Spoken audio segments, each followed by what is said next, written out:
देश को जवाब दो, देश को जवाब दो। हमसे तुमसे मिलकर बना देश प्यारा, देश प्यारा।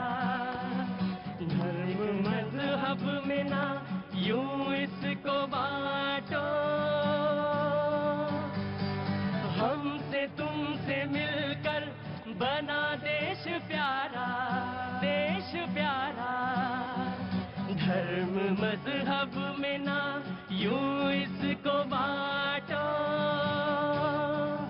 देश को जवाब दो, देश को जवाब दो।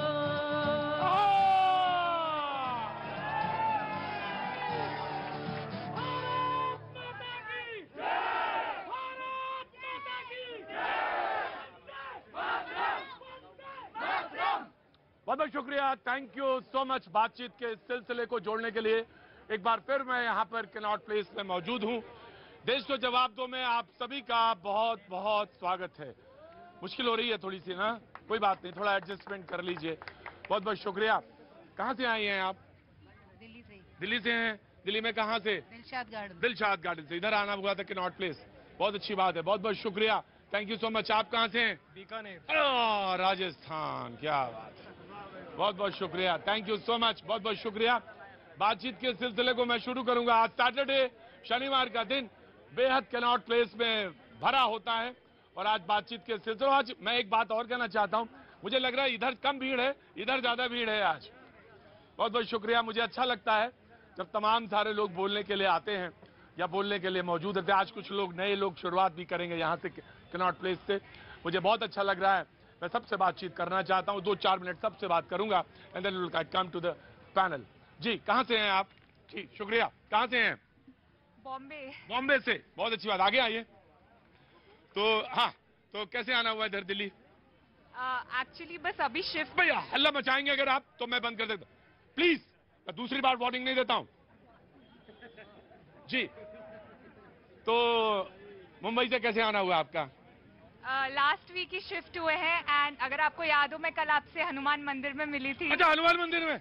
ओए ओए ओए, तो आप फोटो खिंचवा रहे थे आप? Yes. बहुत अच्छी बात, बहुत बहुत शुक्रिया, मुझे नहीं ध्यान था, लेकिन बहुत अच्छी बात है आप दिल्ली आ गए और दिल्ली आके आपने हनुमान जी के दर्शन कर लिए। बहुत अच्छा किया, बहुत बढ़िया किया, बहुत ही बढ़िया, बहुत ही खूब। जी, आप कहाँ से हैं? दिल्ली से। दिल्ली से हैं, क्या नाम है इनका? इसका दिव्यांशी। जी, बहुत अच्छा। और आप कहाँ से हैं? एमपी। एमपी से। मध्य प्रदेश में कहाँ से? छतरपुर। छतरपुर से, वाह क्या बात है, बहुत बहुत शुक्रिया। तो बातचीत। और नेताजी आप कहाँ से, किधर से? मैं बिहार समस्तीपुर से हूँ।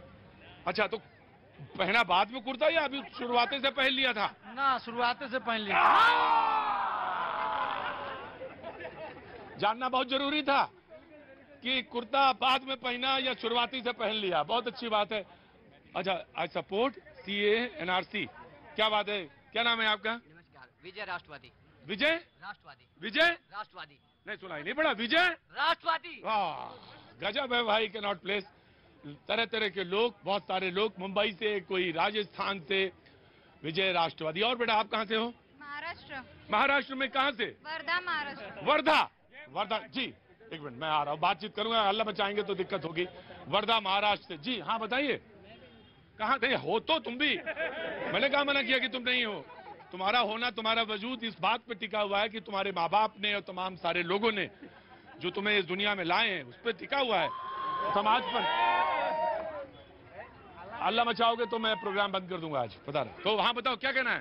सर मैं यहाँ पे आया घूमने के लिए। घूमने के लिए आए हो? अच्छा, घूम घाम लिया तो निकल लो, अब जाओ। देखता किया, खड़े रहोगे थोड़ी देर? अच्छा, थोड़ी देर खड़े रहो, प्रोग्राम अच्छा लगे तो देख के जाना। हल्ला नहीं, हल्ला नहीं, बिल्कुल नहीं। और जो मेहमान हमारे साथ आज मौजूद हैं, 5-6 मिनट लेंगे कम से कम उनका तारुफ कराने में आज, क्योंकि बहुत सारे लोग हैं आज। जी हैं, जगह नहीं है और अच्छी बात है, जगह ना मिले कम से कम इतने लोग होने चाहिए, बोलने वाले जरूर होने चाहिए। प्रेम कुमार जी आज हमारे साथ मौजूद हैं, बहुत बहुत शुक्रिया, पॉलिटिकल एनालिस्ट हैं। दीपक झा जी हमारे साथ मौजूद हैं, आए नहीं हैं अभी, आते होंगे। बहुत बहुत शुक्रिया। राघवेंद्र दुबे जी हमारे साथ समाजवादी पार्टी से मौजूद है। बहुत बहुत शुक्रिया, थैंक यू सो मच। ऐसे ही करते हो घर में भी, भगा दिया जाएगा वहां से, घर से भी। खड़ो। मानवी तनेजा एक्ट्रेस हैं, हमारे साथ आज प्रोग्राम में शिरकत कर रही हैं, अपना बहुत अच्छा बोलती हैं, आज हमारे बीच में मौजूद है। बहुत बहुत शुक्रिया, थैंक यू सो मच। एक अलग अनुभव होगा आपको, thank you so much. Doctor Ajay Upadhyay Congress का पक्ष रखने के लिए हमारे साथ मौजूद हैं। Thank you so much doctor साहब, thank you so much. Alpana Chauhan हमारे साथ मौजूद हैं, पॉलिटिकल एनालिस्ट हैं। बहुत बहुत शुक्रिया, thank you so much. Firoz Bakht Ahmed साहब पॉलिटिकल एनालिस्ट हमारे साथ मौजूद हैं। बहुत बहुत शुक्रिया, thank you so much. Ravi Parashar साहब हमारे साथ मौजूद हैं। और आज का मुद्दा बहुत कुछ यहीं से शुरू होता है। विश्व हिंदू परिषद को रिप्रेजेंट कर रहे हैं। संकल्प यात्रा निकाली, अच्छी बात है, संकल्प यात्रा निकाली जानी चाहिए। हिंदुओं को संगठित करना मुद्दा बहुत अच्छी बात है, उसमें कोई बुराई नहीं। लेकिन तीसरा सवाल मैं तब करूंगा जब पूरी बातें हो जाएंगी। बहुत बहुत शुक्रिया। सूर्या मैथिल साहब हमारे साथ मौजूद हैं। बहुत बहुत शुक्रिया, थैंक यू सो मच। हमारे साथ अवधेश जी मौजूद हैं। Thank you so much Awadhesh ji, वरिष्ठ पत्रकार हैं। Thank you so much. Haji Mehruddin Rangrez साहब हमारे साथ मौजूद हैं। बहुत बहुत शुक्रिया, थैंक यू सो मच। हमारे साथ रमनीश वत्स साहब मौजूद हैं। थैंक यू सो मच, बहुत बहुत शुक्रिया, thank you so much. Parminder ji मौजूद हैं। Thank you so much. आपने लगा शो में नहीं, आपका नाम तारुफ कराने में, इतने लोग हैं। बहुत बहुत शुक्रिया। बातचीत शुरू करें या आप लोगों से बातचीत करें? जल्दी में हो? हाँ, क्या नाम है तुम्हारा? चंदन सिंह। चंदन सिंह। तो बिहार में कहाँ से हैं आप? समस्तीपुर से। कुछ कहना है? मुद्दा तो शुरू करें ना। हाँ, तो पराशर साहब, सवाल ये था कि नारा एक लगा और वो नारा बहुत महत्वपूर्ण है, देश संविधान से चलेगा। ऑफ कोर्स चलेगा, इसमें तो कहीं कोई दो राय नहीं हो सकता। शरिया या जिहाद से नहीं। सवाल ये है कि क्या शरिया से या शरीयत से या जिहाद से कोई मुल्क को चलाने की कोशिश या जरूरत कर रहा है? ये मैं जानना बहुत जरूरी है। देखिए प्रतीक जी, जब लोग भूल जाने लगे हाँ बुनियादी बातों को, हाँ शांति के जितने भी प्रयास होते हैं उनको, हाँ और जब नफरत की आग देश में फैलाने का कि जो षड्यंत्र होने लगे, हाँ। तब मुझे लगता है कि जन जागरण की बहुत जरूरत होती है और इस तरह की रैलियों की बहुत जरूरत होती है। मुझे लगता है कि उदयपुर चंद मुट्ठी भर फसादी उन्मादी जिहादी, जिन आपने भी कहा जिहादी, लेकिन वो बहुत ज्यादा नहीं है। लेकिन उनको ये लगने लगा है कि 100 करोड़ से ज्यादा हिंदू समुदाय के लोग जो शांति प्रिय हैं, सहिष्णु हैं, उनका आप गला काट डालेंगे और देश पर शासन करेंगे। तो मुझे लगता है कि ये इस तरह की मानसिकता का विरोध एक सामूहिक तरीके से करना चाहिए। Right, और right. नहीं, एक चीज और कह दूं, हाँ। इस रैली के जरिए, संकल्प रैली के जरिए, संकल्प मार्च के माध्यम से हमने दोनों पक्षों को, जो जिहादी मानसिकता के लोग हैं और जो शांतिप्रिय लोग हैं, दोनों को संदेश दिया है। शांतिप्रिय लोगों को यह संदेश दिया है कि आप एकजुट रहें, अनुशासित रहें। आपका कार्यक्रम शुरू होने से पहले 2 नारे लगे थे, वंदे मातरम और भारत माता की जय। यही उस पूरे मार्च में इन 2 नारों के सिवा कुछ नारे नहीं लगे। और नूपुर शर्मा के बयान के बाद जुमे की नमाज मैं के आपसे बाद जानना चाहता हूँ, खड़े क्यों हो गए? रुको, मैं आ रहा हूँ। जय जय श्री राम। एक मिनट, चुपचाप जी। इनका ये तीसरा नारा भूल गए, जो आज की जो ये रैली निकली उसमें कहा तन तन से जुदा हो जाएगा। अभी तक तो लोग कह रहे थे सर तन से जुदा हो जाएगा, बिल्कुल लगा। मगर मैं ये कहना चाहता हूँ, बाकी तो सारे टीवी चैनल पे चल रहा, बारह बयान चल रहा, झूठ नहीं, बिल्कुल सच बोल रहा हूँ। मगर ये देश में ऐसी मानसिकता नहीं पनपनी चाहिए।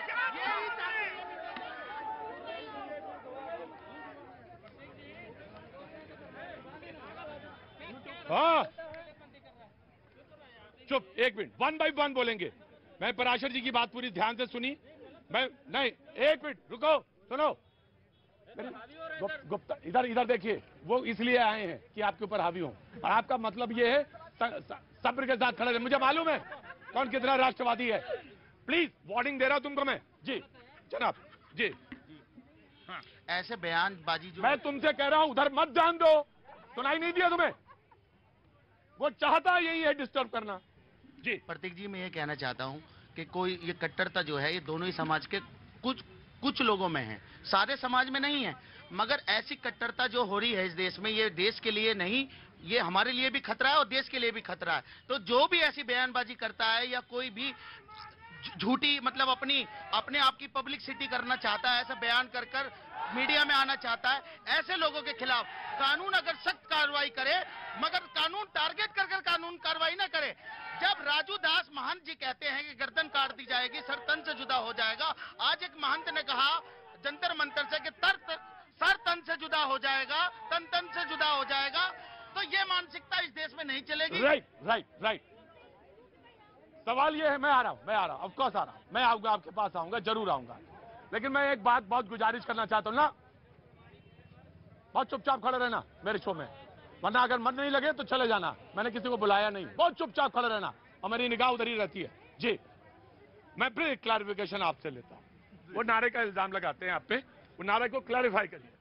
बिल्कुल गलत बात है और हमेशा इनकी एक आदत रही है कि इस तरीके उदयपुर और अमरावती जैसी जो वारदात होती हैं, आतंकी हमले होते हैं हिंदू समुदाय पर, तो आप मजम्मत करते हैं कहकर आगे निकल जाते हैं, लेकिन आपका जमीयत उलमा हिंद ऐसे तमाम केसेस में अभियुक्तों के खिलाफ अदालती पैरवी अपने लोगों से करवाता है। तो ये सिलेक्टिव जो मानसिकता है वो हमारी नहीं है। और जहां तक नारे का आपने बहुत स्पेसिफिक पूछा है, ऐसा कुछ नहीं हुआ, हम सब वहां थे, इन्हें कहां से सुनाई पड़ गया मुझे समझ। राइट, मैं पूछता हूं, मैं आ रहा हूं। फिरोज बख्श साहब को खड़ा करना चाहता हूं। फिरोज बख्श साहब, नाउ योर पॉइंट।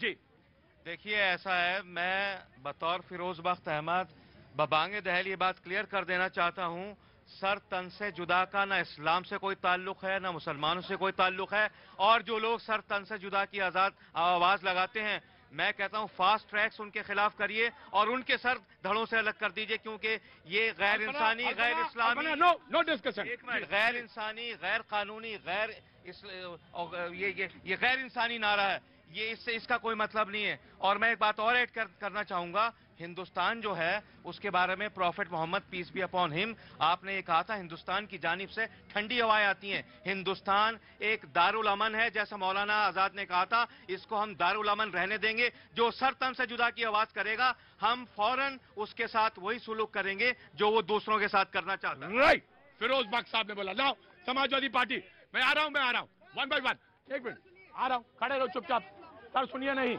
चुपचाप खड़े रहो। तुम्हें नियम मालूम है, इस डिबेट के पहले भी आते रहो, चुपचाप खड़े रहो, सब्र अगर नहीं है तो जाओ, अगर सब्र है तो खड़े रहो और बी डिसिप्लिन। जी राइट मैम, क्या नाम है आपका? I'm सुमित्रा सिंह। सुमित्रा सिंह जी, मैं सुनना चाहता हूँ, कहाँ से हैं आप? मैं दिल्ली से हूँ। दिल्ली से, बोलिए। मैं वसुधैव कुटुंबकम पार्ट 4 ऑफ महाउपनिषद की बात नहीं कर रही, मैं बात कर रही हूँ दयानंद सरस्वती जी की कृण्वन्तो विश्वम आर्यम की बात कर रही हूँ। आप समझ रहे हैं, राइट? राइट। मैं पूरे विश्व की बात कर रही हूँ, पूरे राष्ट्र की बात नहीं कर रही हूँ। I want to make the entire world as noble. प्रधानमंत्री जी जो कार्य कर रहे हैं उसका कोई तोड़ नहीं है। हम सभी को सबके साथ सबके विकास की बात करनी चाहिए, और अगर हर व्यक्ति ये समझे एज पर आर्टिकल 51A सबका राइट क्या है, सबकी ड्यूटी क्या है, सबका अधिकार नहीं, सबकी ड्यूटी भी बनती है कि राष्ट्र के प्रति तुम्हारा कर्तव्य क्या है, तब तो तुम बनोगे ना राष्ट्रीय, will you become a citizen of the country. तो जो संविधान तुम्हें हक देता है कि तुम हिंदुस्तान के सिटीजन हो, उसी संविधान की तुम्हें शपथ है कि तुम हर वो ड्यूटी करो जो तुम्हारे राष्ट्र के लिए। बहुत अच्छा सुमित्रा जी बोले आप, बहुत अच्छा। सुमित्रा जी अगर मैं चली गई, अगर मैं प्रोग्राम यहीं पे बंद कर दूं उनके स्टेटमेंट के बाद, तो मुझे कोई गम नहीं होगा, क्योंकि वो सारी कंप्लीट बात कह के गई हैं, फ्रॉम कॉन्स्टिट्यूशन के पर्सपेक्टिव से बोल के गई हैं, और बिल्कुल कंप्लीट, बिल्कुल कहीं कोई कंफ्यूजन नहीं उन्होंने बोला। समाजवादी पार्टी जी, मैं ये कहना चाहता हूँ, जिस तरीके से देश में नफरत के जो बोल रहे, चाहे कोई हिंदू संगठन हो, मुस्लिम संगठन, कौन बोल रहा है ये मैं जानना चाहता हूँ।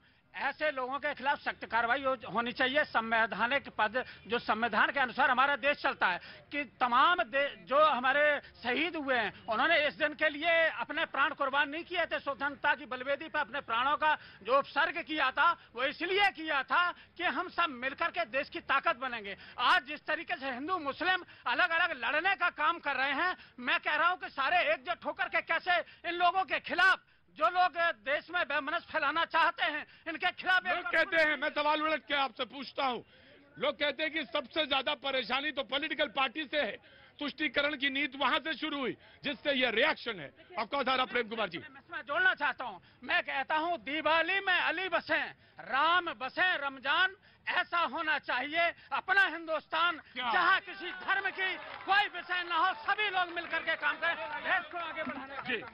अब इनकी बात का जवाब दे दूं जी आगे। जब एक मिनट दो,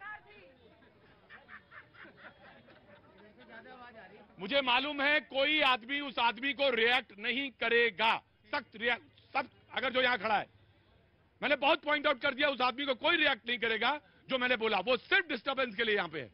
जी राइट। जिस पार्टी से तारुफ करते हैं और जिस गंगा जमुनी तहजीब की बात कर रहे हैं, 2015 से लेकर 2016 तक का डाटा बता दूं तो सबसे ज्यादा दंगे उत्तर प्रदेश में हुए। इनका जवाब 2012 में 217 दंगे हुए, 2013 में 435 दंगे हुए, 2017 में 322 दंगे हुए, और सबसे ज्यादा जो अनर्गल बयानबाजी करी जाती है वो उत्तर प्रदेश से की जाती है। देखिए, अब मैं बता रहा हूँ, कौन कह रहा है बजरंग बली, अली कौन कर रहा है? कहते हैं लड़कों से गलतियां हो जाती हैं। वस्त्रों पर उंगली right, one Alpana stand. Of course, I will give you a chance. No, of course, you will give a chance. No. Very. अब दूसरी बात, जो आज जो ये विषय है, जो यात्रा निकली, आप मुझे बताइए, कोई पत्थरबाजी तो नहीं हुई, कोई आगजनी तो नहीं हुई? तो आप इंतजार कर रही थी क्या? नहीं, कितने शांतिपूर्ण ढंग से अगर कोई यात्रा निकलती है तो उससे दिक्कत क्या है किसी एक समाज को? अगर हिंदू एकजुट है, अगर हिंदू मौलाना साहब कह रहे थे ना, मेरी बहन आप रोज निकालिए, मौलाना साहब को इस बात से दिक्कत हो रही थी। ये बताइए, अगर मैं आ रहा हूँ, बैठिए अल्पना, बैठिए। मैंने सबसे पहले कहा किसी की यात्रा निकलने से किसी को कोई दिक्कत नहीं है, हिंदू संगठित हो उससे किसी को कोई दिक्कत नहीं है, लेकिन नारे गलत लगे या नारे गलत उठाए जाएं, मैं ये नहीं कह रहा हूं कि इसमें उठाए गए। रवि पराशर विश्व हिंदू परिषद के यहाँ पर प्रवक्ता बैठे, उन्होंने क्लियर कहा कि नहीं उठाए गए, लेकिन मैं ये कह रहा हूं कि अगर गलत आपका अंदेशा है तो गलती है, फिर वहां पे सवाल उठता है। जी, अभी उन्होंने कहा अली बजरंग बली की बात किसने उठाई? शमशान कब्रिस्तान की बात किसने उठाई? प्रधानमंत्री जी ने उठाई। कपड़ा देख करके आतंकवादी है कि नहीं, कौन पहचानने का काम कर रहे हैं? इन्हीं के लोग हैं। 15 रुपए का कपड़ा पहन करके भगवा आप राम भक्त नहीं हो जाते, उसके लिए अंदर से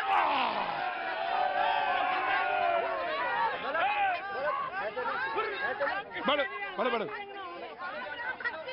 बताएंगे, ये लोग राम भक्त की परिभाषा बताएंगे। जिस परिवार में अपने चाचा के लिए, अपने पिता के लिए भक्ति नहीं, उस पार्टी के मच्छर छाप नेता राम भक्त की कल्पना। राइट, मैं आ रहा हूं।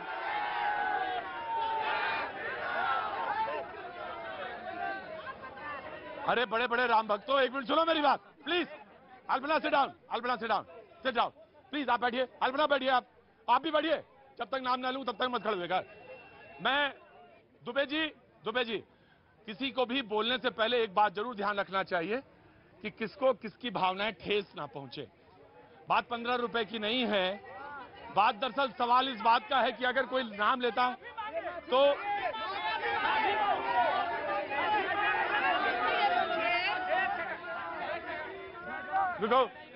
रुको। मैंने कहा केवल तन नहीं, जब तक मन राम में नहीं रमता है। Alpana sit down, please sit down. Alpana sit down, please. No, बैठिए आप, देखिए, सुनिए मेरी बात सुनिए दुबे जी, बहुत ध्यान से मेरी बात सुनिए। सवाल ये है कि गलत बयानबाजी नहीं।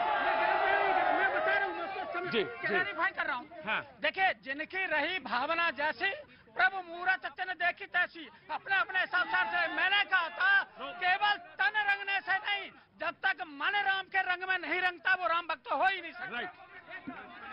आपका जो समाजवाद है ना, समाजवादी पार्टी का, ये परिवारवाद है, वंशवाद है। अपनी जो है बहू को बनाओ एमपी, बेटे को बनाओ एमपी, ये नहीं चलेगा। लोगों ने मैं मुद्दे पे आता हूँ, मुद्दे पे लौटता हूँ। परिवारवाद की बात कही, अवसर नहीं मिले। देखिए परिवारवाद कहाँ नहीं है, इसमें नहीं है क्या? राजनाथ सिंह, कल्याण सिंह की 3 पुश्ते हैं। राइट। मैं आया प्रेमशंकर जी को। प्रेमशंकर जी, सवाल ये है कि यात्राएं निकलनी चाहिए। 1 मिनट दुबे जी, मैंने आपसे कहा आप रिएक्ट नहीं करेंगे, मुझे मालूम है वो 3 लोग कौन है, आप प्लीज रिएक्ट नहीं करेंगे। जी।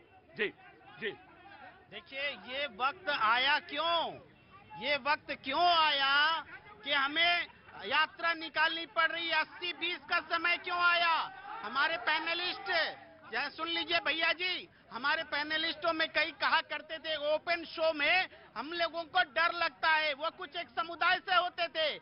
आज बीजेपी के भी लोग कहते हैं कि हमें ओपन शो में डर लगता है। ये माहौल बनाया किसने? ये माहौल बनाया किसने? कुमार जी, किसने कह दिया? धन्यवाद प्रतीक भाई, 1 मिनट पूरा चाहिए। देखिए जो लोग पत्थरबाजों को भटका हुआ, 1 मिनट प्लीज, आप बढ़िए वहां से दयाशंकर। नहीं आप प्लीज बीच में नहीं बोलेंगे, कोई नहीं बोलेगा बीच में। जो लोग पत्थरबाजों को भटका हुआ इंसान बताते हैं, जो आतंकियों के अंदर मानवता ढूंढते हैं, ये जो दंगा फसाद फैला रहे हैं वो लोग हैं। एनआरसी, सीएए, जनसंख्या कानून, कॉमन सिविल कोड, भारतीय सेना का विरोध जो करते हैं वो ये दंगा मचा रहे हैं। इस भारत के अंदर मैं ये नहीं कहता कि हर एक मुसलमान मेरा भाई जो है वो भारत विरोधी गतिविधि में लिप्त है, लेकिन यह भी सच बात है जिनके दिल के अंदर पाकिस्तान और अफगानिस्तान है और मुंह पे हिंदुस्तान है, वही दंगे के पीछे है। प्रेमशंकर जी रिस्पॉन्ड। देखिए ये 1 by 1, 1 मिनट आराम से प्लीज। सरकार इनकी है, पूरे देश में है, लेकिन बीते 8 साल। लेकिन मुझे एक चीज बताइए, आपके पास वो बैरोमीटर आया कहां से जो पता कर लेते हैं आप? बिल्कुल मैं बताना चाहता हूं, जब आपने सीए और एनआरसी का विरोध देखा था शाहीन बाग में, तो कौन से नारे देखे थे? भारत तेरे टुकड़े होंगे 4, इंशाअल्लाह इंशाअल्लाह। जब आपने किसान आंदोलन का विरोध देखा था तो किसकी फोटो थी? सरजिल इमाम की फोटो थी। इनको हर उस लोग से विरोध है जो सरकार का विरोध करे, सिर्फ मुसलमान नहीं, जो सोशल एक्टिविस्ट है, जो सूर्य मैथिल जी, चिल्लाने से दुनिया छोटी नहीं हो जाती, दुनिया उतनी ही बड़ी रहती है। प्लीज चिल्लाएंगे नहीं मेरी डिबेट में, आराम से कहेंगे बात। जब मैं जनता से कह सकता हूं कि आराम से बात बोलनी है तो ये नियम आप पे भी लागू होता है। कोई उत्तेजना नहीं किसी तरह। No I won't give you single second. Please sit down. हाँ पूरी बात सुनूंगा मैं, फिर उसके बाद आप बैठिए, पहले नियम बनाइए। हाँ। आज भी भीमा कोरेगांव के नाम पर जो दलितों को जेल में बंद रखा गया है, डाइवर्ट मत करिए, उसी मुद्दे पर रहिए। हेट पॉलिटिक्स पूरे देश को लड़ाई का मैदान बना दिया गया है। शिक्षा से दूर, रोजगार से दूर, और लड़ा दो समाज को। ये है शासन का मंत्र। राइट। और प्रतीक जी, अभी जो समाजवादी पार्टी के मेरे मित्र बहुत सारे श्लोक गा रहे थे, मैं इनसे पूछना चाहता हूं, ये इनकी देशभक्ति थी कि इनके ही नेता आजम खान भारत माता को डयन बोलते हैं? इन्हीं के सांसद वो बकर जो है संभल के वो कहते हैं मैं वंदे मातरम नहीं बोलूंगा। ये देशभक्ति है इनकी। प्रज्ञा ठाकुर कौन है? प्रज्ञा ठाकुर इन्होंने सांसद कर दिया, जिन्हें प्रधानमंत्री जी ने कहा मैं दिल से माफ नहीं करूंगा, और दिल से माफ नहीं किया, इसके बाद सांसद बना दिया और रक्षा समिति का सदस्य बना दिया। सूर्य मैथिल साहब बैठिए। नो आप नहीं पूछेंगे, बैठिए। सूर्य मैथिल जी, अगले मंडे को भी शो होगा, ट्यूसडे को भी शो होगा, और उम्मीद करता हूं आप मंडे को भी आए, ट्यूसडे को भी आए। ऐसा ना हो कि आए ना। सच तो कहना पड़ेगा और सच का सामना भी करना पड़ेगा। सूर्य मैथिल जी, मैं आपका बहुत सम्मान करता हूं, लेकिन चिल्लाने से दुनिया, वैसे बहस मत करिए इसमें, चिल्लाने से दुनिया छोटी नहीं होती। जी प्रतीक जी, आज महत्वपूर्ण विषय पर आपने डिबेट किया है, मैं उसी पर रहूंगा जी। क्योंकि देखिए, हम और आप पत्रकार भी हैं और हम लोग थोड़ा एक्टिविस्ट भी हैं। हाँ। मैंने अपने जीवन में अनेक रैलियां और संकल्प देखा था। इतना सुंदर, इतना अद्भुत कि मेरी कल्पना से परे था। मैंने सोचा नहीं था कि इतनी संख्या, इतने डिसिप्लिन लोगों में, देखिए गुस्सा था लेकिन इतना अनुशासन, इतनी शालीनता से, और जो लोग बता रहे हैं नारा एक जगह से लग रहा था, पूरा कंट्रोलिंग एक जगह लाउड स्पीकर से था, वहां जो नारे लग रहे थे वही चारों तरफ गूंज रहा था। लोग पंक्ति से बाएं और दाएं नहीं जा रहे थे, पंक्ति से मैं खड़ा था तो मेरे से फोटो खिंचाने लोग आते जरूर थे। नहीं, आप तो स्टार हैं इसलिए आ रहे होंगे। सारे लोग आते फिर निकल के, लेकिन जाके फिर मैं उसी में लगो। भाई बहुत लोग आए, कहे कि भाई आप हमारी ताकत हो, आप डरना मत, ऐसे ही बोलते थे। मैं जो कहना चाह रहा हूं कि देखिए आज के एक सेकेंड, आज की जो ये संकल्प यात्रा थी, आज की जो ये संकल्प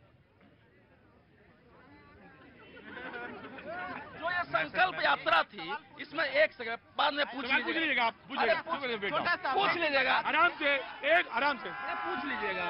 this is not the way. ना ना ना ना, अरे भाई सुनिए, इनको ये तो डिस्टर्ब कर रहे हैं तो क्या जल्दी, इनको मैं नहीं कह दिया था कि आपके शरारत जल्दी आई। तो मैं ये आज का जो यात्रा थी, ये पहली बात तो जो अभी तक यात्राएं निकल रही थी 2-2.5 महीने से, उनको एक संदेश दिया गया है कि देश में रहते हुए विरोध प्रदर्शन हम कैसे कर सकते हैं जिससे संदेश भी चला जाए, जनता जागृत भी हो, गलत लोगों को दबाव भी चला जाए और कहीं कोई एक किसी प्रकार की निगेटिविटी नहीं निकले। वो पहला संदेश था। दूसरा जो दूसरा था कि पूरे देश में जो एक वातावरण अभी बना, एक भय का वातावरण क्रिएट हुआ है और एक डिबेट की एक पंक्ति को गलत तरीके से उद्धृत करके जो बताया गया है, उसके विरुद्ध में जो देश में आक्रोश है, उस आक्रोश को अहिंसक तरीके से एक प्रदर्शन के समानांतर प्रदर्शन करके दिखाया गया है कि देश की जनता आपके साथ नहीं है। अभी दिल्ली में हुआ है, ज्यादा करेंगे तो गली गली में ऐसे प्रदर्शन होंगे, आप पर भी दबाव पड़ेगा, सरकार पर भी, प्रशासन पर। कांग्रेस से पूछूंगा, ऐसा नहीं करेंगे, जनता तो सीधी है, बहुत सीधी है। क्या नाम है तुम्हारा? जितेंद्र। तो कहां से आ रहे हो? राजस्थान से। क्या काम करते हो?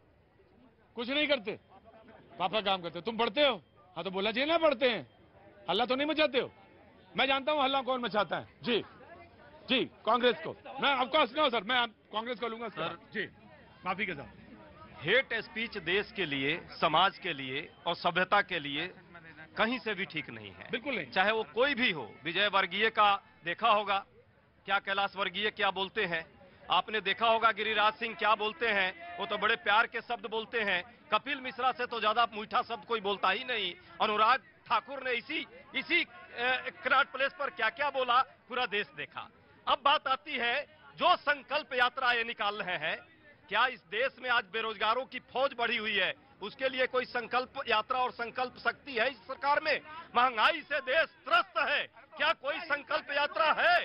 तीसरी बात, हत्या करने वाले हत्या के लिए संकल्प यात्रा निकालते हैं। अब सुन लीजिए, मैं आतंकवाद पे राजनीति नहीं करता। हमारी हत्या वाले हत्या के लिए, सुन लीजिए, हत्या के विरोध में नहीं, ये तो हत्या के विरोद में, हत्या के विरोध में कहीं कोई विरोध नहीं है। नुपुर शर्मा के विरोध में निकालते तब मैं मानता है। हिम्मत तो जो हत्या हुई जिसने इस देश में आग लगाई, नहीं निकालेंगे।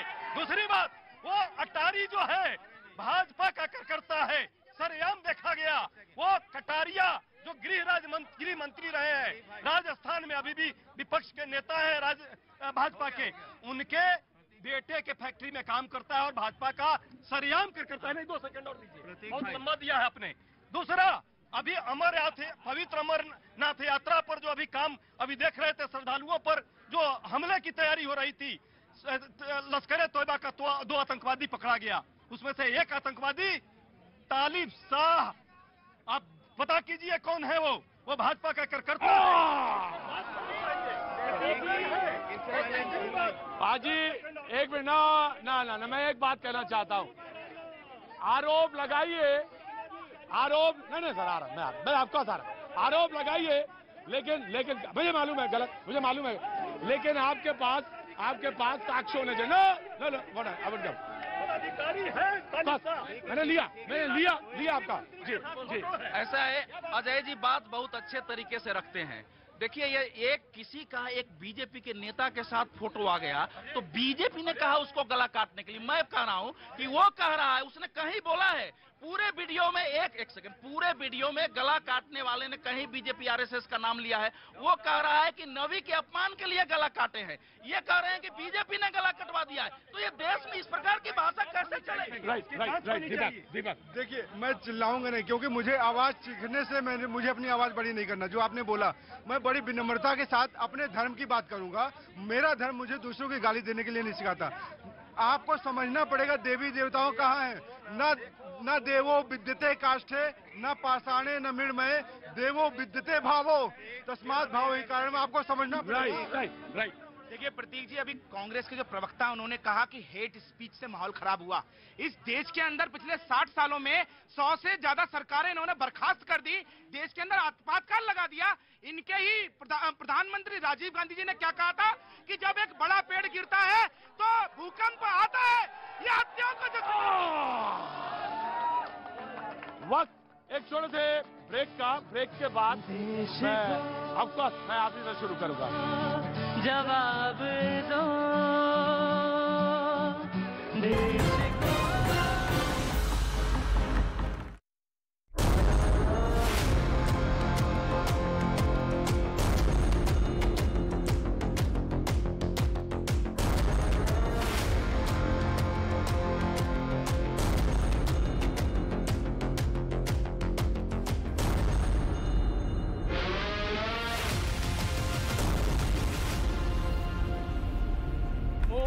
जी को कोसो नहीं, अब की चुनाव में उनको हराओ तो जानू, गुरु तुमको मानू, कहो क्या इरादा है। बॉर्डर पे जाके वो दिवाली मनाए, बाइडन खुद आके हाथ इनसे मिलाए, शेख अबू धाबी में मंदिर बनाए, देश की इज्जत सारे जग में बढ़ाएं।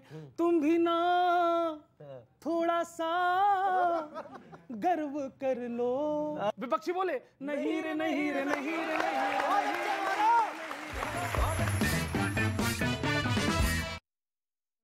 पर एक शर्त जरूर लगा दी। शर्त ये कि 12 जुलाई से कारोबारियों को आटा एक्सपोर्ट करने से पहले सरकार से मंजूरी लेनी होगी। बल्कि सिर्फ आटा ही नहीं, बल्कि मैदा और सूजी भी विदेश में बेचने से पहले एक्सपोर्टरों के लिए सरकार से इजाजत लेना जरूरी होगा। इससे देश में गेहूं के दाम कंट्रोल में रहेंगे। दरअसल रूस और यूक्रेन की लड़ाई की वजह से दुनिया में गेहूं की सप्लाई कम है और डिमांड है ज्यादा, इसलिए गेहूं के दाम आसमान छू रहे हैं। ऐसे में देश में गेहूं के एक्सपोर्ट पर बैन लगने के बाद आटे का निर्यात करके मुनाफा कमाया जा रहा था। लेकिन मोदी सरकार को इसकी भनक पहले ही थी, इसलिए वो आटे के इस एक्सपोर्ट पर नजर रख रही थी, क्योंकि खबर है कि 13 मई को गेहूं के एक्सपोर्ट पर बैन लगने के बाद आटे के शिपमेंट में जबरदस्त उछाल आया। मतलब गेहूं तो बाहर भेजा जा नहीं सकता था, तो व्यापारियों ने गेहूं से आटा बनाकर एक्सपोर्ट करना शुरू कर दिया। यानी सरकार के गेहूं के एक्सपोर्ट पर पाबंदी लगाने के फैसले को बाईपास किया जा रहा था। प्रशासन को चकमा देने का खेल चल रहा था। इसलिए मोदी सरकार ने पहले ही आटे के एक्सपोर्टरों को संभलने का बिल्कुल साफ इशारा किया था। और खाद्य सचिव ने पिछले महीने कहा भी था कि एक्सपोर्ट के लिए गेहूं का जरूरत से ज्यादा आटा न बनाया जाए। लेकिन जब आटे के एक्सपोर्ट पर लगाम नहीं लगी तो प्रधानमंत्री नरेंद्र मोदी ने वही किया जिसके लिए वो जाने जाते हैं। उन्होंने आटे के निर्यात पर नियम बनाकर ऐसा सख्त फैसला लिया कि मुनाफाखोरों की तरकीब धरी की धरी रह गई। और प्रधानमंत्री ने देश को अनाज संकट से बचाने के लिए मास्टर स्ट्रोक मार दिया, क्योंकि यूक्रेन और रूस के युद्ध की वजह से पूरी दुनिया में खाने का संकट खड़ा हो रखा है। और इसी वजह से मई में मोदी सरकार ने गेहूं के एक्सपोर्ट पर पूरी तरह बैन लगा दिया था, ताकि गेहूं के लिए दुनिया में मचे हाहाकार का असर भारत पर न पड़े। देश में गेहूं का भरपूर स्टॉक बना रहे और गेहूं के दाम काबू में रहे। असल में रूस और यूक्रेन बड़ी तादाद में गेहूं उगाते हैं, लेकिन जंग की वजह से वहां से गेहूं की सप्लाई रुकी हुई है। वहीं गेहूं के बिना भारत का गुजारा नहीं और देश में लगभग हर घर में इसका इस्तेमाल होता है। हालांकि गेहूं उगाने के मामले में भारत दुनिया में दूसरे नंबर पर है, लेकिन यूक्रेन के युद्ध की वजह से गेहूं के दाम में आग लग गई। ऊपर से मार्च और अप्रैल में ही तापमान ऐसा उबला कि गेहूं की फसल में करीब 5% की गिरावट आ गई। इसलिए बिना वक्त गवाए मोदी सरकार ने गेहूं का एक्सपोर्ट बंद कर दिया। अमेरिका जैसे बड़े देश ने भी भारत के फैसले पर सवाल उठाए, लेकिन प्रधानमंत्री तब भी अपने फैसले से पीछे नहीं हटे और इस बार भी उन्होंने सख्त फैसला लिया। इस बीच जापान से आई एक खबर ने पूरी दुनिया को झकझोर कर रख दिया। जापान के पूर्व प्रधानमंत्री और दुनिया के सबसे लोकप्रिय नेता में एक शिंजो आबे की हत्या कर दी गई। हत्यारे को गिरफ्तार किया जा चुका है, वो अपना गुनाह भी कबूल कर चुका है। उसने शिंजो आबे की हत्या की वजह भी पुलिस को बताई। 41 साल के इस हत्यारे ने शिंजो आबे पर उस वक्त गोली चलाई जब वो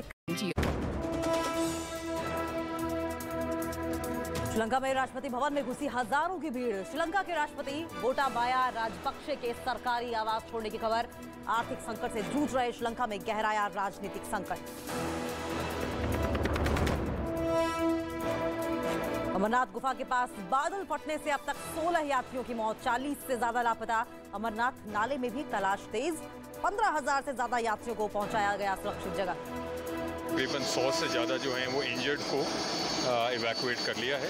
हम लोग मान के चल रहे हैं कि तकरीबन 25 से 30 लोग और जो हैं वो मलबे के नीचे हैं अभी। अमरनाथ हादसे पर सेना के साथ आईटीबीपी और एनडीआरएफ का ऑपरेशन जिंदगी जारी, लेकिन रुक रुक कर हो रही बारिश बनी मुसीबत। MI-17 हेलीकॉप्टर भी राहत काम में जुटा। केव के इर्द गिर्द इंजर्ड हैं, आप देख सकते हैं इंडियन आर्मी के लोग जो हैं इंजर्ड्स को ला रहे हैं।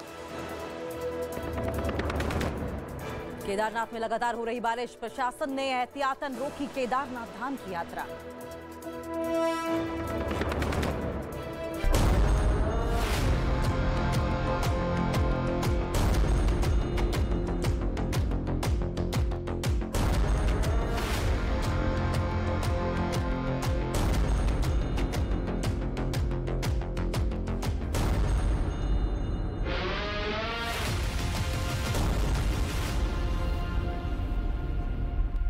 से चीन को सख्त संदेश गया। साफ संदेश की जापान चीन से जंग के लिए तैयार है। बात यहीं पर नहीं रुकी। शिंजो आबे ने जापान को जंग के लिए तैयार किया और ताइवान के हाथ भी मजबूत किए। ऊपर से क्वाड बनाकर उन्होंने चीन को समुद्र में भी घेरने की ऐसी रणनीति बनाई जिसने चीन की रातों की नींद उड़ा दी। यही वजह है कि शिंजो आबे को चीन अपने सबसे बड़े दुश्मन की तरह देखने लगा। लेकिन चीन के लिए शिंजो आबे अगर दुश्मन थे तो भारत के लिए वो हमेशा साथ निभाने वाले दोस्त बनकर रहे। भारत सरकार ने शिंजो आबे के निधन पर एक दिन के राष्ट्रीय शोक का ऐलान किया, जिसकी घोषणा खुद प्रधानमंत्री नरेंद्र मोदी ने ट्वीट कर दी। पक्ष हो या विपक्ष, भारत के तमाम नेताओं ने शिंजो आबे के निधन पर दुख जताया। जापान के प्रधानमंत्री रहते हुए उन्होंने भारत के साथ कई अहम योजनाएं शुरू की। इनमें मेट्रो प्रोजेक्ट से लेकर बुलेट ट्रेन तक का प्रोजेक्ट शामिल है। दिल्ली मुंबई इंडस्ट्रियल कॉरिडोर समेत कई शहरों में चल रही विकास की योजनाओं में भी जापान बड़ा सहयोगी है। भारत ने तो शिंजो आबे को भारत का दूसरा सबसे बड़ा नागरिक सम्मान पद्म विभूषण भी दिया। 2014 में शिंजो आबे ही गणतंत्र दिवस के मौके पर भारत के मेहमान भी बने। भारत में नरेंद्र मोदी सरकार बनने के बाद तो जापान और भारत की दोस्ती अलग ही स्तर पर पहुंच गई। काशी को क्योटो की तर्ज पर विकसित करने का प्रोजेक्ट शुरू किया गया। जब भारत के दौरे पर शिंजो आबे आए तो प्रधानमंत्री के साथ वो काशी घूमने पहुंचे थे। उस वक्त भी दोनों के बीच गजब की केमिस्ट्री साफ दिखी। 5 बजे के करीब अमरनाथ गुफा के पास बादल फटा, जहां बड़ी संख्या में श्रद्धालु पवित्र गुफा के दर्शन के लिए पहुंचे थे। और बादल फटने की वजह से अचानक हुई भारी बारिश का पानी अपने साथ मलबा और चट्टाने लेकर नीचे की तरफ बहने लगा, जिसने अमरनाथ गुफा के पास के इलाके में पहुंचकर तबाही मचा दी। वहां से जो तस्वीरें सामने आई उसमें बर्बादी के सबूत साफ दिखाई दिए और अचानक आए मलबे की वजह से वहां अफरा तफरी मच गई। बताया गया कि जिस वक्त गुफा के पास तेज बहाव के साथ मलबा पहुंचा, उस वक्त वहां हजारों की संख्या में श्रद्धालु मौजूद थे। दावा है कि मलबे का बहाव इतना तेज था कि वहां गुफा में दर्शन करने पहुंचे श्रद्धालुओं के लिए बनाए गए 3 लंगर और 20 से ज्यादा टेंट भी उसके साथ बह गए। हादसे की जानकारी मिलते ही प्रशासन ने राहत और बचाव का काम शुरू कर दिया और एसडीआरएफ की मदद के लिए एनडीआरएफ की 2 टीमों को भी वहाँ भेज दिया गया। कुछ लोगों को नदी से निकाला गया है बहते हुए, डाउनस्ट्रीम में भी चेक कर रहे हैं और कोशिश ये है कि ज्यादा से ज्यादा लोगों को बचाया जा सके। वहीं श्रद्धालुओं की सुरक्षा के लिए पहले से मुस्तैद आईटीबीपी की 2 टीमें मलबे के साथ बहे लोगों की तलाश में जुट गई। गुजरात के कई जिलों में बाढ़ के हालात पैदा हो गए। कुछ जगहों पर तो स्थिति इतनी बिगड़ गई कि सब कुछ बहता नजर आया, जिसकी एक तस्वीर आई गिर से। वहाँ तो मटमैले पानी ने एक पुल को अपनी जद में ले लिया। का प्राइड, मेरा प्राइड, वीकेसी प्राइड, कड़ी मेहनत का जश्न मनाइए। महाराष्ट्र के मुख्यमंत्री बनने के बाद पहली बार दिल्ली पहुंचे एकनाथ शिंदे। प्रधानमंत्री मोदी और राष्ट्रपति रामनाथ कोविंद से की मुलाकात। शिमला के चौपाल में चंद सेकंड्स में गिरी 4 मंजिला इमारत। वक्त रहते खाली कराई गई बिल्डिंग। लगातार हो रही बारिश के चलते बिल्डिंग के नीचे से खिसक गई थी जमीन। इंडिया का प्राइड, मेरा प्राइड, वीकेसी प्राइड, कड़ी मेहनत का जश्न मनाइए।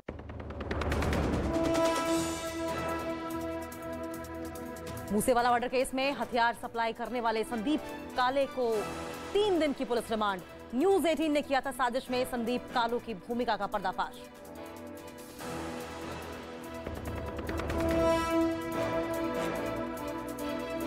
कच्छ जिले में भी तबाही का मंजर लेकर आई। वहां तो नदियों में आया उफान सब कुछ लील जाने पर आमादा दिखा, जिसकी चपेट में एक ट्रक आ गया। बताया गया कि नदी में तेज बहाव की चेतावनी के बावजूद ट्रक ड्राइवर पुल को पार करने की कोशिश में था, लेकिन उसे ये काफी महंगा पड़ा, क्योंकि जैसे ही उसने ट्रक आगे बढ़ाया वो पानी के तेज बहाव के आगे सेकंड भर भी नहीं टिक पाया और ट्रक के फंसते ही ड्राइवर की जान पर बनाई। हालांकि गनीमत रही कि लोगों ने उसे वक्त रहते बचा लिया। रेस्क्यू की एक और तस्वीर आई कच्छ के ही नरत्राणा से। वहाँ तो जैसे एक आदमी ने स्कूटर से बरसाती नाले को पार करने की कोशिश की, उसकी जान पर बनाई। हालांकि नाले के बहाव को देखते हुए वहाँ पहले ही रस्सी बांध दी गई थी, जिसकी मदद से पुलिस के कुछ जवान फौरन पानी में उतरे और उस आदमी को सहारा दिया। उसे देखकर एक पल को लगा मानो पानी उसे स्कूटर समेत बहा ले जाएगा, लेकिन पुलिस वाले ने पूरी ताकत से उसके स्कूटर को बाहर की तरफ खींचा और बाकी लोगों ने उसकी मदद की, तब जाकर उसकी जान में जान आई। और मौसम की मार सिर्फ चंद जिलों तक सीमित नहीं रही, बल्कि इससे गुजरात के सबसे बड़े शहरों में एक अहमदाबाद भी अछूता नहीं रहा। वहां भी आसमान से बरसी आफत ने पूरे शहर को पानी पानी कर दिया, जिसकी गवाही दी बापूनगर इलाके से आई तस्वीरों ने। वहां तेज बारिश की वजह से सड़कें जैम हो गई। हालात इतने बिगड़ गए कि कई ऑटो और मोटरसाइकिलों को तो धकेल कर पानी से निकालना पड़ा। वहां कुछ बाजारों में भरा पानी लोगों की दुकानों तक जा पहुंचा, जिसे निकालने के लिए दुकानदार मशक्कत करते नजर आए। तो वहीं शहर के निचले इलाकों की हालत तो और भी ज्यादा खराब दिखी। वहां पानी के रेले के आगे घर हो या दुकान, सब कुछ तिनके की तरह नजर आए। सड़कों को देखकर ऐसा लगा मानो वो दरिया में तब्दील हो गई हो। वहीं एक जगह पर पार्किंग में खड़ी मोटरसाइकिलें पूरी तरह डूबी नजर आईं। पानी वहां लोगों की कमर तक आ गया, जिसके बाद वहां खड़ी गाड़ियों के सिर्फ हैंडल ही दिखाई दिए। और कई जगहों पर तो ये पानी लोगों के लिए खासी परेशानी लेकर आया। द्वारका के कई हिस्सों में अचानक तेज हुई बारिश की वजह से जगह जगह गाड़ियां फंस गई, जिसकी वजह से जूनागढ़ में तो एक परिवार की जान पर बनाई। वहां एक महिला अपनी कार लेकर पानी के बीच से निकलने की कोशिश में बुरी तरह फंस गई। जब उसे निकलने का कोई रास्ता नजर नहीं आया तो उसने कार के कांच खोले और लोगों से मदद मांगी, जिसके बाद वहां घुटनों से ऊपर पानी में उतरकर लोगों ने उसकी कार को धकेलकर वहां से बाहर निकाला। हालांकि कुछ देर बाद वहां ठीक उसी तरीके से एक और कार फंस गई, जिसे निकालने के लिए भी लोगों को आगे आना पड़ा। दूसरी तरफ बचाव में तो एक कार पानी में ऐसे अटकी कि उसे बाहर निकालने में कई लोगों की ताकत भी फेल साबित हुई, जिसके बाद आखिर में उसके लिए ट्रक की मदद ली गई और उससे रस्सी बांधकर उस कार को खींचा गया। तब जाकर उसमें मौजूद 4 लोगों की जान बचाई जा सकी। वहीं राजस्थान के कुछ इलाकों में तूफान के साथ हुई बारिश ने लोगों की मुसीबत बढ़ा दी, जिसकी कुछ तस्वीरें जोधपुर से भी सामने आई, जहां तूफान के साथ बादल जमकर बरसे। कई घंटों तक लगातार बारिश होती रही और तेज हवाओं ने भी जमकर कहर बरपाया, जिसका सबूत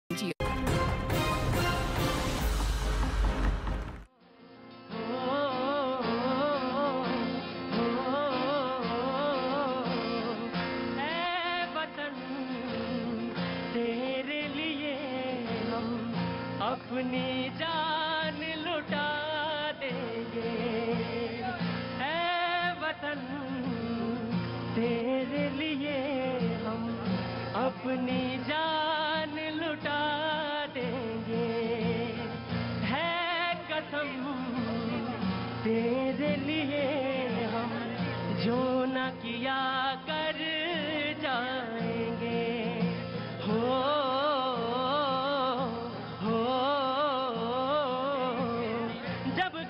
खत कोई आए आंखों को नम कर वो जाए, जब घर से खत कोई आए आंखों को नम कर वो जाए। थामा है तेरा दामन कैसे ये तुझे बताए, थामा है तेरा दामन कैसे ये तुझे बताए, ऐ वतन तेरे लिए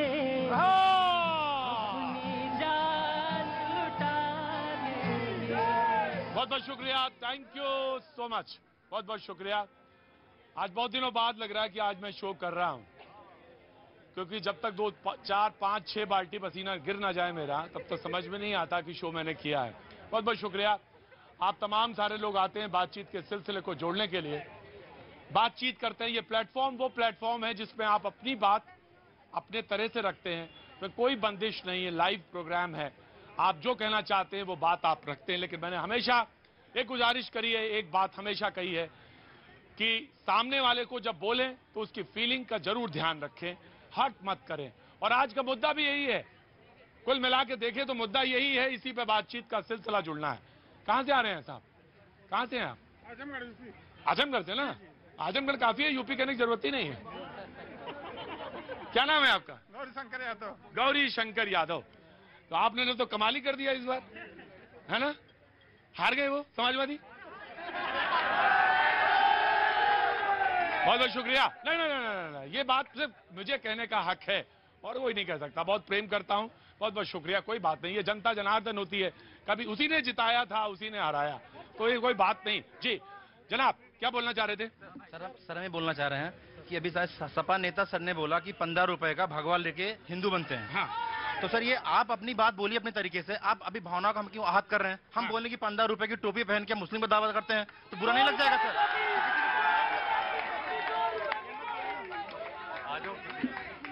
बड़ा मुश्किल होता है, ये जो तराजू की डंडी होती है ना, बिल्कुल उस पर चलना बहुत मुश्किल होता है, बहुत मुश्किल होता है।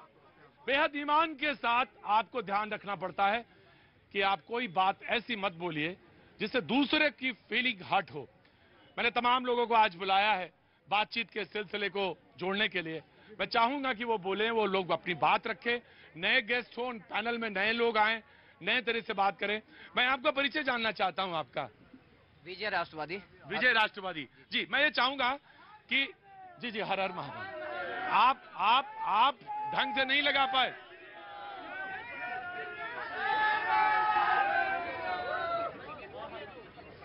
आप ढंग से नहीं लगा पाए हर हर महादेव। मुझे मालूम है कैसे लगाना चाहिए। बैठिए बैठिए। अभी तपस्या पूर्ण नहीं हुई है, अभी तो खड़े बैठिए। अभी तो नंबर आएगा, कभी समय आएगा, जब आएगा तब। अभी तपस्या है, बैठिए, अभी नहीं बात होगी। मैंने बस सिर्फ एक गुजारिश करी, बातचीत जरूर करिए, लेकिन ध्यान रखिए आज संकल्प यात्रा विश्व हिंदू परिषद ने निकाली।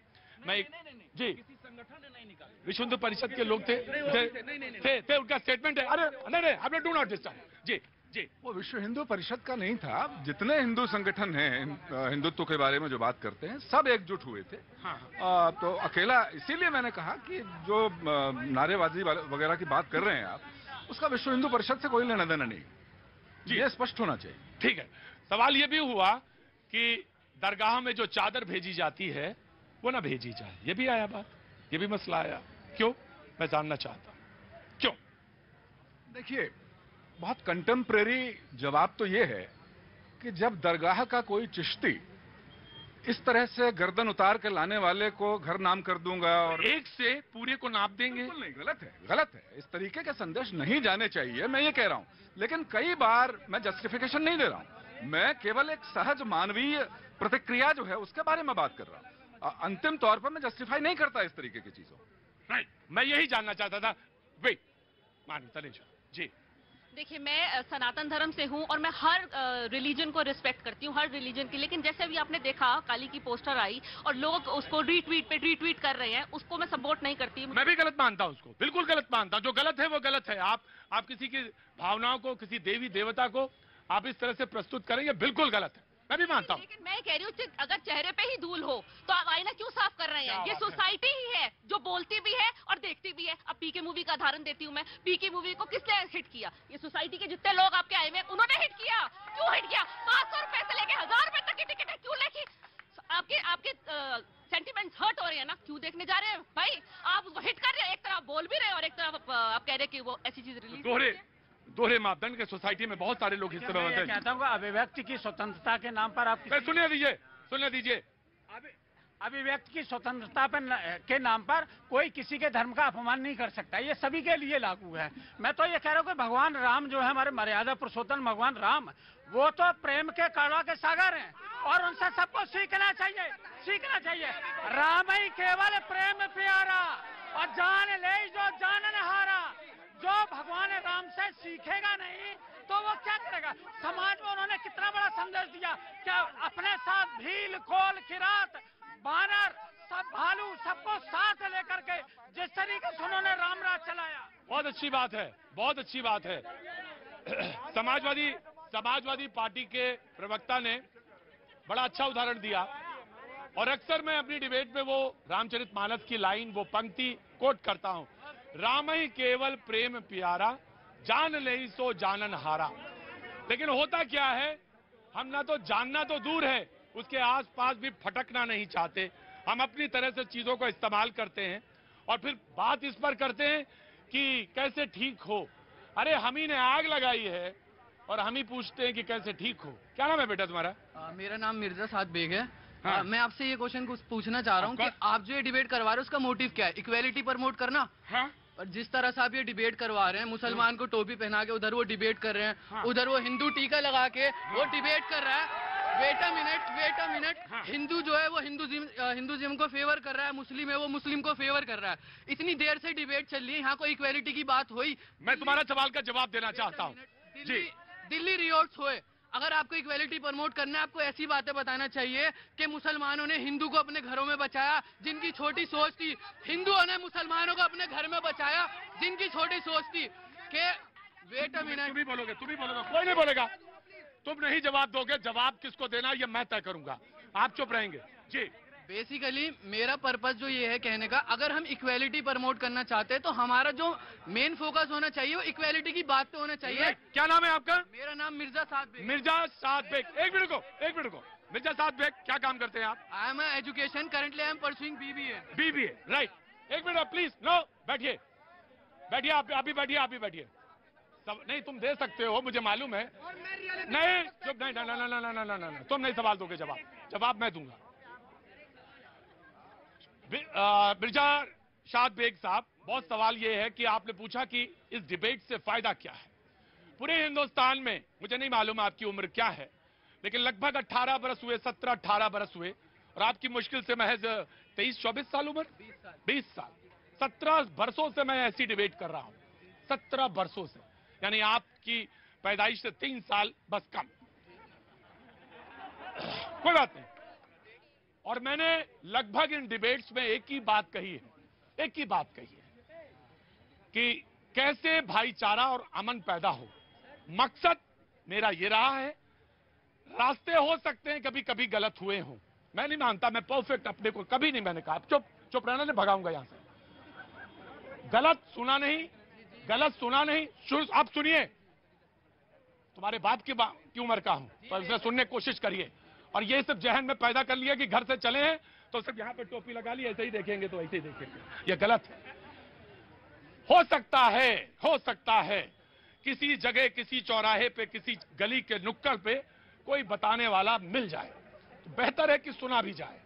सिर्फ ये जहन में न पाल लिया जाए कि सारा मीडिया, मैं ये नहीं कहता मीडिया बहुत अच्छा है, और मैं ये भी नहीं कहता कि मीडिया बिल्कुल खराब है। ये सोच लेना कि डिबेट सारी एक ही जैसी हो रही हैं, एक ही जैसी होती हैं। कोई टीका लगा लिया, मुझे तो इसके टीके में कोई परहेज नहीं है, ना कोई गुरेज है, समझे साहब, और ना ही मुझे उनकी टोपी में कोई गुरेज नजर। बैठ जाइए चुपचाप, अभी तपस्या पूर्ण नहीं हुई आपकी, और अभी 4 बरस लगेंगे, बैठिए वहीं बैठिए। तो सवाल ये है मिर्जा बेग साहब, कि सवाल ये है कि आखिर इसका मकसद क्या है। जब आप खुले मन से, खुले दिमाग से, तंग दिमागी छोड़िए, बहस करते हैं, इंटरैक्ट करते हैं, तो बहुत सारे समाज में एक परंपरा बनती है। अच्छा हाँ, उस आदमी ने खुले बीच में, ऑफ कोर्स बेटा करना आप, उसने ये सवाल किया और सवाल का जवाब दिया। मैंने तुम्हारा चाहता था माइक हटा लेता, ये मुझे कोई काम आता हो ना आता हो, माइक हटाना बहुत अच्छा आता है, मैं हटा लेता, नहीं हटाया। मैंने कहा नौजवान है, 20 साल का नौजवान है, इसकी जितनी उम्र है उतने सालों से तो मैं यही डिबेट कर रहा हूं, तो क्यों सवाल ना पूछने दो उसको, सवाल पूछने दो इसको। और एक बात और बता दें, ये तय कर लेना, ये सोच लेना कि ये जो यादव जी खड़े हैं ये गलत ही हैं, ये बेटा तंग दिमागी है। मैं आज no you have to wait ना जी,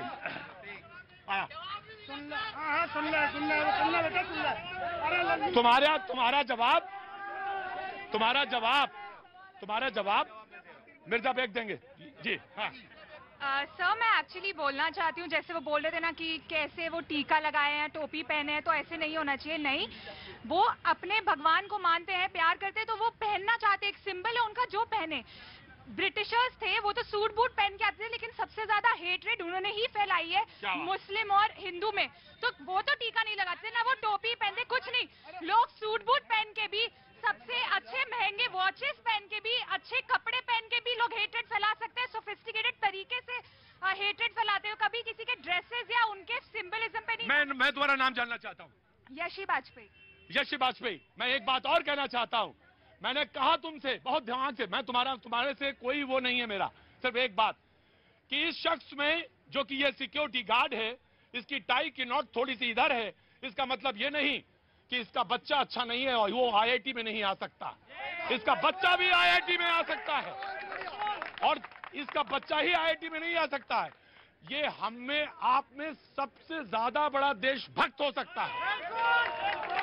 और सिर्फ ये सोच लेना कि हम वहां गए और हम तो सबसे काबिल थे, हम तो सबसे ज्यादा काबिल थे। मेरी उम्र सिर्फ 20 साल थी और उसकी लगभग वही कोई 50 की रही होगी। और मैं उससे पूछ के आया, तुम तो हेट्रेड फैलाते हो। अरे बेटा, तुम्हारी उम्र से दुगना, सुनो मेरी बात, तुम्हारी उम्र से दुगना हूं और तुमको मैं सिर्फ ये बताना चाह रहा हूं कि दिमाग ही नहीं, उससे पहले आंख भी खोलना सीखो, तब दिमाग भी खुलेगा। जी जी बेटा मियां मुर्जा, मेरी बात सुन लीजिए। ये दुनिया की सबसे पॉपुलर और सबसे बढ़िया डिबेट है। और सुनिए मेरी बात सुनिए, मुसलमानों के लिए एक मैसेज है। मुसलमानों के लिए हिंदुस्तान से बेहतर कोई मुल्क और हिंदू से बेहतर कोई दोस्त नहीं है। इस बात को समझ ले और हिंदू भी सुन ले। कोई मुश्किल नहीं है हिंदू या मुसलमान होना। हाँ, बड़ी बात है इस दौर में इंसान होना। हम सब हिंदुस्तानी हैं, हम सब इंसान हैं। राइट नाउ मैं फिर से खड़ा करूंगा आपको। देखिए, मैं ये कहना चाहती हूँ कि हमें इन सब चीजों को प्रमोट नहीं करना चाहिए। सारे धर्म एक बराबर हैं और सबके सेंटिमेंट्स को नहीं हर्ट करना चाहिए। जैसे एक दूसरे में डिबेट में देख रही हूँ, सब एक दूसरे पे पत्थर मारे, नहीं, इक्वालिटी में रहे, एक दूसरे से मिलकर जुट करके रहे, तभी समाज आगे बढ़ जाएगा। और जो देखिए, मैं अब चूंकि डिबेट का अंतिम दौर है, मैं बस एक बात कहना चाहता हूँ कि जितने मुट्ठी भर जो उन्मादी लोग हैं, जिहादी मानसिकता के, नकारात्मक मानसिकता के, सांप्रदायिक किस्म के लोग हैं, वो भारतीय संस्कृति की जड़ें इतनी गहरी हैं। 713 में पहला हमला हुआ था, तब से लेकर 12 करोड़ हिंदुओं को ये धार्मिक आधार पर मार दिया गया, लेकिन भारतीय संस्कृति की जड़ें और गहरी होती गई हैं और उनको कोई नुकसान नहीं। मैं ये कहूँगा, अब कोई मजहब ऐसा चलाया जाए जिसमें इंसान को इंसान बनाया जाए।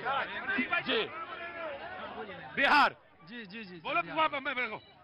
ऐसा है कि आप लोग जो हिंदू मुस्लिम कर रहे हैं, पैदा होना आपके हाथ में नहीं है, लेकिन उसके बाद जो आप पैदा हो जाते हो, जो काम कर रहे हो, उस पर निर्भर करता है कि आप अच्छा इंसान बनो। हिंदू मुस्लिम तो गिफ्टेड है गॉड की तरफ से, इसलिए आप जो है हिंदू मुस्लिम मत करें।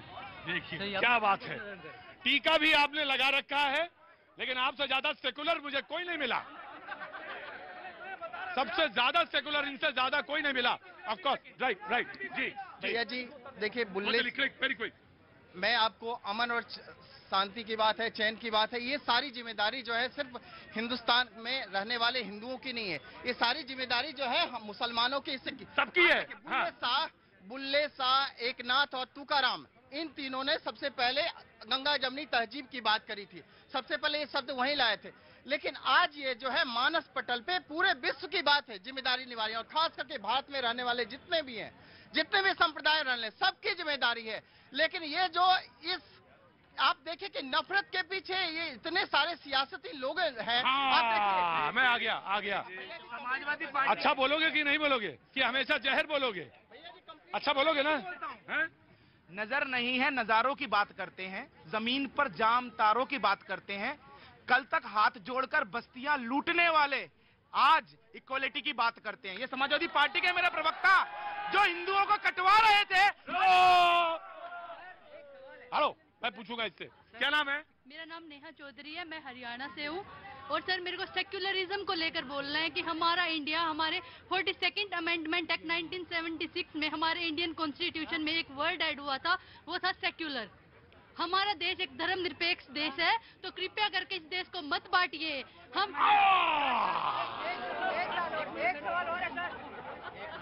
I never doubt.